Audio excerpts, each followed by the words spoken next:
Live from downtown Detroit, Local 4 News at 5 starts now. We begin tonight with live pictures from Drone 4 over the town of Gaylord. Cleanup of the destruction from Friday's tornado still just beginning. Glad you're with us tonight at 5. Off the top here, FEMA crews now say they'll be on the ground on Wednesday to assess the damage. Initially, they were expected tomorrow. So let's go ahead and get you caught up on the latest. Today, Michigan Attorney General Dana Nessel said she was sending investigators to Gaylord to look for any price gouging. That comes after 2 people were killed in that EF3 tornado that was on the ground for 26 minutes. 26 minutes considered a pretty long time in the case of a tornado, but it shows the distance that it covered as well. On the ground for 16.5 miles, and to give you a sense of how long that is, look at this. That distance equivalent of downtown Detroit up to Somerset Mall in Troy. So let's get to Nick Monticelli, who's live in Gaylord. And Nick, this is a very small, tight-knit community, and we're seeing just how tight-knit now.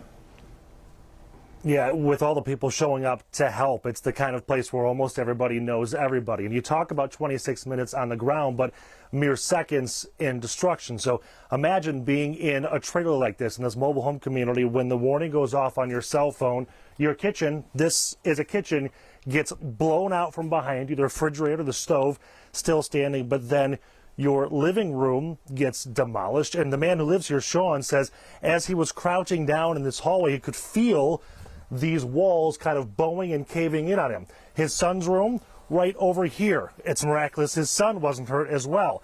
And then it's even worse because as you look outside, this is what's left of his home, and this is what's left of the mobile park. You know, this is the hard way to downsize. It is surprising to see a smile, but Sean Law considers himself lucky. Friday night, his cell phone warning went off. I didn't even get through reading the alert when it said every window in the house just blew in. I wasn't thinking I might not make it. I'm thinking I can't hold on to my wife and my son tight enough to, I wasn't thinking about myself. Fortunately, all 3 are fine. Their home and their community is not. It peeled the trailer completely off the frame and the wheels were at the very top of that tree just hanging. Sean spent hours today looking for a needle in a haystack. The only thing I'm missing that I would truly like to find before I walk away, because like I said, we spent all day here yesterday and most of Friday, is my grandfather's military flag from his funeral. Standing there looking at the umbrellas, and then somebody went running to the back going, "Run for the break room!" Across the street, Rachel McCallico looks at the very spot she was standing in the Goodwill store. I started running towards the back. The lights went out. The emergency lights came on for about a second, and then they were gone. Despite the 2 lives lost and more than 40 injured, all of this proves it could have been much worse.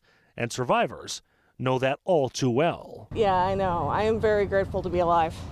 You know, you just pick up the pieces and move on. That's all you can do. Try and put it behind you. Be grateful you're alive. You were saying that.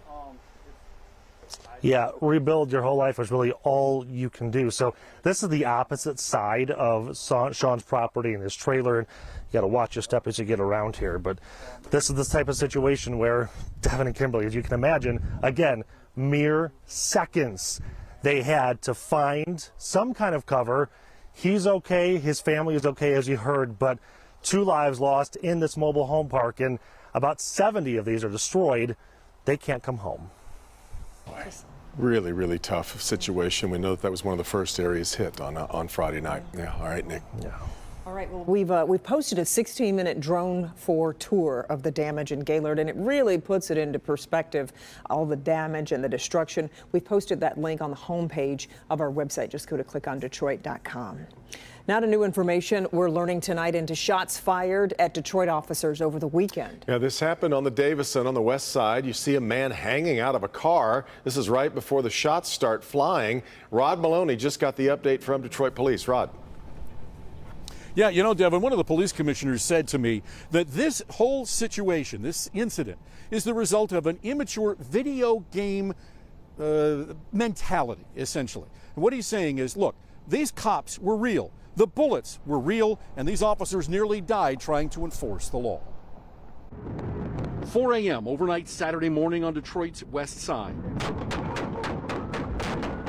The The Davison at Dexter, 2 officers respond to a report of drifting and drag racing. The video will end here because the gunman hit the engine block and the vehicle died. But another shot landed just 8 inches above the driving officer's head. Detroit Police Chief James White said at a news conference with much of Detroit's police commission and his staff this afternoon, the department came that close to announcing a funeral. This is unacceptable. This is unacceptable. And we have to do something as a community. And I'm confident that our community will do what it does often, and that's help us identify who these folks are. Here's what White believes happened. While the officers looked for the drifting vehicle, they find this car with a young man hanging from the passenger side window. It's an apparent decoy car doing illegal things to distract them, and he's angry about it. As they approach the vehicle, to just inexplicably get shot at, and this is the moment we're going to take your life because you're going to interfere with our fun. That's just absurd. It's absolutely absurd. The chief asks that 2 women and a man turn themselves in because they are persons of interest. They could face charges of being accessories to assault to commit murder if they don't. 8 shots fired in all, officers getting praise for continuing that pursuit. They stopped immediately to make sure everybody was okay and then continued that pursuit. We're going to be putting better versions of the pictures of the persons of interest on clickondetroit.com. Police want to identify them. You can find them there. In the meantime, the chief is saying that this trend of drifting and drag racing is a way to attain social media clicks, and people are getting hurt, maimed, badly injured. It's dangerous, deadly, and he says he fully intends to completely enforce the laws, and he's looking for more laws to give them more strength against this activity. Reporting live downtown, Rod Maloney. Local 4. Video game mentality. Frightening way to put it. All right, Rod. Well, his mother says his soul cannot rest until the truth comes out. The parents of Oxford shooting victim Justin Schilling joining a lawsuit and filing an additional federal lawsuit against Oxford schools. And that new lawsuit is against Oxford Community Schools and Oxford High School teachers, counselors, and administrators. Sean Lay is live on this story for us tonight. Sean, the bottom line is they say this should have been prevented.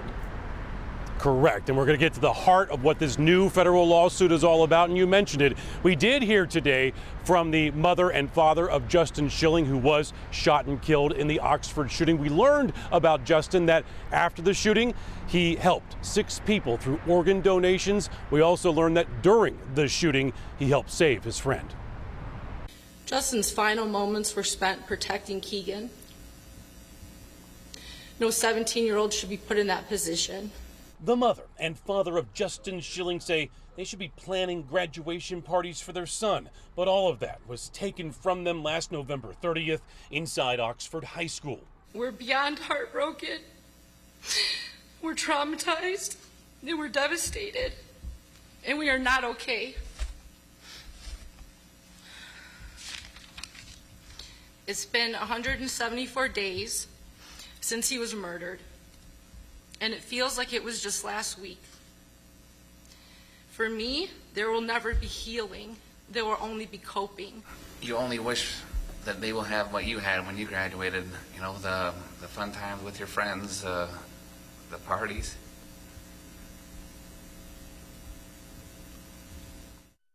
Justin Schilling's parents joining 2 lawsuits filed on behalf of other families devastated by the shooting. One in state court, a new lawsuit in federal court. Attorney Ben Johnson says the point of the lawsuits, finding out for the families what went wrong. Understanding what happened since they don't, getting full transparency, and then exposing that, calling attention to it, coming up with better processes so no one ever has to go through this again.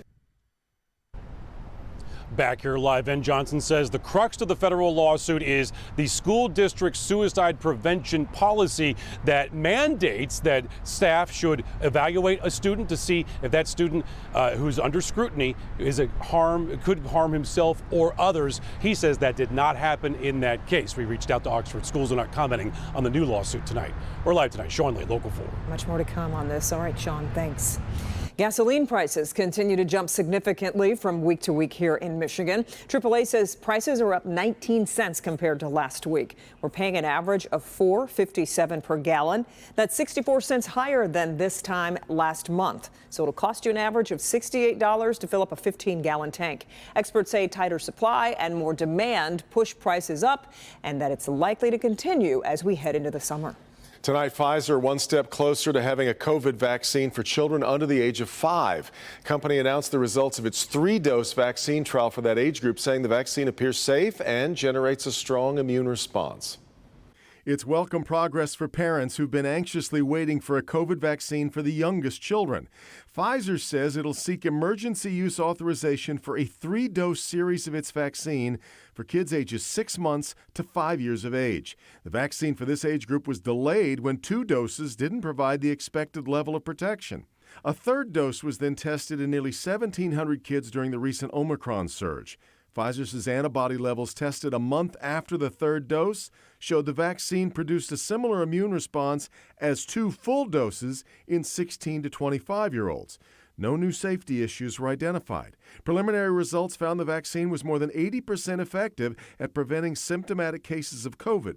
But the company warned that efficacy rate may change as more data comes in. There may soon be 2 options available for this age group. Moderna submitted its vaccine data for children ages 6 months through 5 years to the FDA in April. Moderna's vaccine is 2 doses given 28 days apart. The White House COVID response team recently addressed the frustration of parents with young children. I think we all feel the sense of urgency. We want to get this done as quickly as possible, but I think we also all agree we want to get it done right. And I remain very confident, based on the conversations I've had, that as soon as the FDA feels like they've got the data analyzed and as soon as it meets their standards, they're going to make a determination.